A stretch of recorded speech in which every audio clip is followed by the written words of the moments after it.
So if you thought the Engineering Technology Group only sold milling, turning, EDM and 3D printing machines, think again.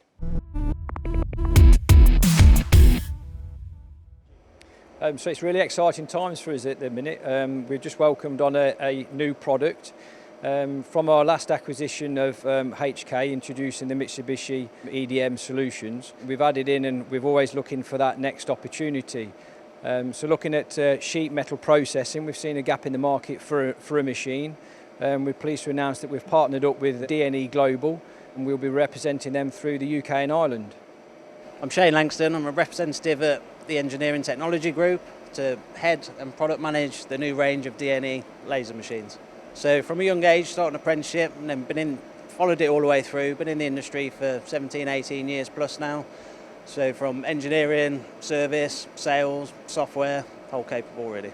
I think the DNE machines are a very good product. It's a good brand name. I think it's strong, and I think the way the industry is leading and going at the moment, I think it's going to be very competitive. Yes, we're really excited about bringing the product in. We've invested heavily in bringing machines into stock and people, more importantly, and we look forward to welcoming the machine here in October, ready for our open house in November.